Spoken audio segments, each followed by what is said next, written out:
What's going on, everybody? Welcome to another brand new installment of Renegades Reviews, exclusively here as always on the Casa D18 Studios channel.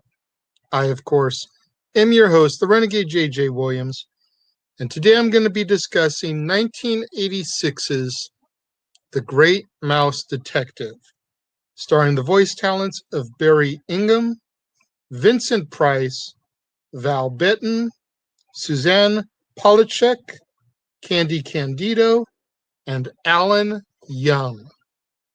What's going on, everybody? Thank you for joining me here once again for another brand new installment of Renegades Reviews. And as I said at the top of the show, today I'm going to discuss 1986's The Great Mouse Detective. This is the final film of the Bronze Age, the Dark Ages, that I had never seen all the way through prior to watching it to review it here today. So let's get right into it here, shall we? Our movie opens in June of 1897 in London, England, where a young mouse named Olivia Flaversham is celebrating her birthday with her toy maker father, Hiram. All of a sudden, a bat with a crippled wing and a peg leg bursts into Flaversham's workshop, kidnapping Mr. Flaversham. Olivia searches to find the famed Great Mouse Detective, Basil of Baker Street, but she ends up getting lost. A surgeon named Dr. David Q. Dawson meets Olivia, and he ends up escorting her to Basil's residence. Now, Dr. Dawson has just returned from a lengthy service of the Mouse Queen's 66th Regiment in Afghanistan. When Dr. Dawson and Olivia meet with Basil, he is initially indifferent to her request. But when Olivia mentions the bat that abducted her father, Basil realizes that Olivia saw Fidget, the assistant of Professor Ratigan, a villain that Basil has attempted to arrest for a number of years. It is then learned that Ratigan kidnapped Hiram in order to create a clockwork robot which mimics the Queen of the Mice so that Ratigan can rule England. Flaversham initially refuses to participate in the scheme, but he gives in when Ratigan threatens to harm Olivia. Ratigan plans to usurp the queen and become the supreme ruler of all mousedom.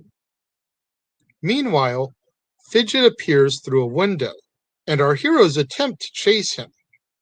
Basil, Dawson, and Olivia take Toby, the basset hound which belongs to none other than Sherlock Holmes himself, in order to track down Fidget's scent. They locate him in a toy shop, stealing clockwork mechanisms and toy soldier uniforms. Fidget ambushes Olivia and captures her. Basil and Dawson pursue Fidget, but are easily outsmarted. While searching the shop, Dawson discovers Fidget's checklist, which Basil then uses to conduct some chemical tests in order to discover that the list came from a riverfront near the River Thames. Basil and Dawson disguise themselves as sailors and head to a tavern called the Rat Trap. There they find Fidget and follow him to Ratigan's headquarters, but are caught in an ambush by Ratigan. Ratigan then has them tied into a spring-loaded mousetrap connected with a Rube Goldberg machine, laid out to kill them both. Ratigan sets out for Buckingham Palace, where his henchman hijacks the royal guards' rules and kidnaps the queen.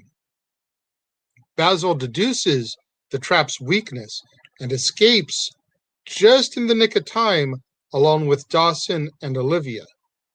Meanwhile, back at Buckingham Palace, Ratigan forces Flaversham to operate the toy queen, while the real queen is taken to be fed to Felicia, Ratigan's pet cat. The toy queen declares Ratigan as the ruler of all mousedom, and he announces his dictatorial plans for his new subjects. Basil, Dawson, and Olivia save Flaversham and the real queen, restrain Fidget and Ratigan's other henchmen, while Toby chases Felicia. Basil then seizes control of the mechanical queen and makes it denounce Ratigan as a fraud while breaking it into pieces. The crowd is enraged by Ratigan's treason, and they turn on him, but he escapes on his airship with Fidget holding Olivia hostage. Basil, Dawson, and Flaversham create their own aircraft made out of a matchbox, some helium-filled balloons, and held together by the Union Jack. Ratigan ends up tossing Fidget overboard in order to lighten up the load, and he attempts to fly the airship himself. Basil jumps onto the airship in order to confront Ratigan, but ends up causing it to crash into the Big Ben clock tower. Inside of the clock tower, Ratigan is still holding Olivia hostage, and Basil is able to get Ratigan's cape stuck onto some gears. During this time, Basil is able to rescue Olivia and deliver her safely to Flaversham. Ratigan is able to break free, though, and he attacks Basil, eventually knocking him into the airship. When the clock strikes 10 o'clock and the bell hits for the loudest sound, it causes Ratigan to fall to his death, taking Basil with him. However, Basil is able to grab a part of Ratigan's airship, allowing him to save himself. Our film draws to its conclusion back at Baker Street as Basil and Dawson recount their adventures. After the Flavershams leave the house, a distraught new client arrives and enlists the help of Basil and Dawson, with Basil noting that Dawson is his trusted associate, which prompts Dawson to stick around and continue to assist Basil. This was an interesting film, obviously very heavily steeped in Sherlock Holmes, and I can't really say why I've never seen it before.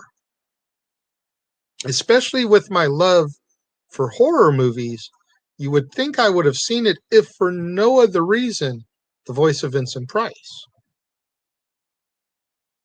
But aside from knowing the Ratigan song from this film and seeing a couple of scenes here and there when my daughter watched it, because she's actually seen the film, for some reason I just had never seen it before. And I can't really place my finger on why. I did enjoy it, but I also kind of feel like I do about the Black Cauldron.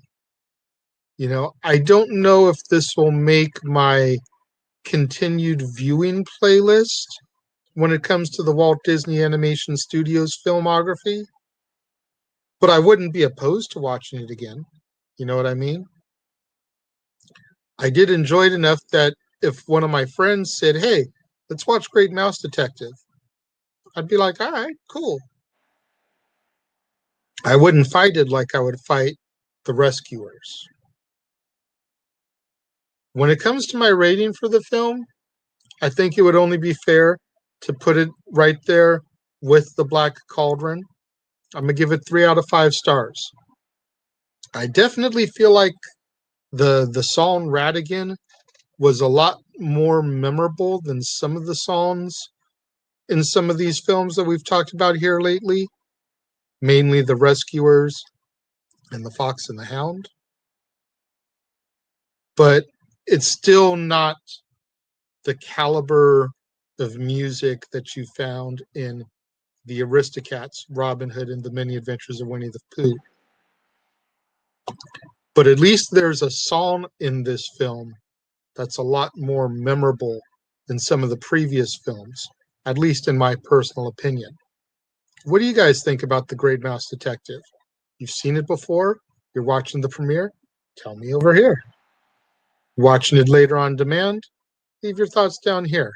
Let me know what you think about The Great Mouse Detective. But get out there on the social media and try to get those hashtags trending for me. Hashtag Casa D18 Studios, hashtag Renegades Reviews, hashtag Renegade Returns, and of course, the ever popular hashtag Shenanigans. We interrupt this episode of Renegades Reviews for an important announcement about merchandising. Merchandising? What's that? Merchandising. Come, I'll show you. Merchandising, merchandising, where the real money's made. Make sure you go over to teespring.com/stores/Jeff Meacham Network for all the t-shirts you see here from the West Coast professor, Jeff Meacham himself.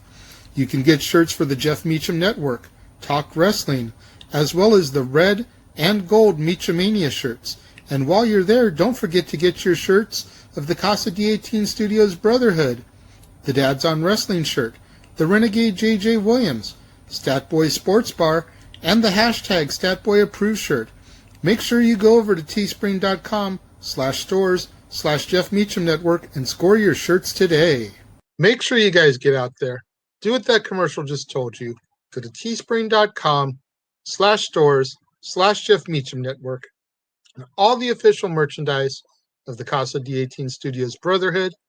Get your Renegade J.J. Williams shirt, Dad's Not Always on Wrestling, Stat Boys Sports Bar, hashtag Statboy Approved, hashtag Shenanigans. Get your official merchandise of the Jeff Meacham Network, 3 different designs of the Jeff Meacham Network logo for you to choose from, along with Talk Wrestling, Meachamania, and more. Hey, it's summertime. It's been triple digits out here where I live. I don't know about you guys, but get yourself a tank top for those hot summer days and those hotter summer nights. Can score the Renegade J.J. Williams along with Meachamania, both in tank top form. But get out there, do your best, and support us. While you're supporting, do what that ticker tells you to do. Do you appreciate my hard work, my daily content, the fact that I'm out here in triple digit heat in my garage studio? Then go to that PayPal, send me a little monetary donation. Or go to that link tree, purchase something off my Amazon movie wish list. Either way, I appreciate whatever you guys can do to help support me. Keep in mind, I'm not monetized right now. So the only way I can make a couple bucks off of doing this is if you guys get out there, do me the solid, and go to that PayPal link. Send me a couple bucks. If you don't want to send money, like I said, go to that link tree, get something off my Amazon movie wish list. When it comes and I open it live on Renegade Recap, I'll give you a shout out. And then once again, when I work it into my rotation, my theme months, give you guys another shout out when I actually review it. But I appreciate whatever you guys can do for me to help me keep pushing through this as I work towards being monetized. Tomorrow, when we're right back here on the Casa D18 Studios channel for another brand new installment of Renegades Reviews. Tomorrow's going to be a fun one because it's the final official film in the Bronze Age, the Dark Ages. 1988's Oliver and Company, featuring the voice talents of Joey Lawrence, Billy Joel, Cheech Marin, and many, many others. You're not going to want to miss out tomorrow, right back here on Renegades Reviews. as I discuss the official end of the Bronze Age, the Dark Ages of the Walt Disney Animation Studios, and plead my case as to why that I feel Oliver and Company should be the first film in the Renaissance era. So, as I stated, make sure you're here tomorrow. Check that out. To all my loyal viewers watching out there that have been checking out the premiere, leaving your comments and thoughts over here, thank you very much. I greatly appreciate each and every one of you guys. All my loyal fans that tune in a little bit later in the day, watching this on demand, leaving your comments down here. Thank you very much. I appreciate each and every one of you guys. I appreciate all my loyal viewers that tune in whenever you guys can and show me that support. And hope you'll do what that ticker said a little bit earlier. Show me a little bit more support. Thank you guys for tuning in. I greatly appreciate it. And I will see you guys next time.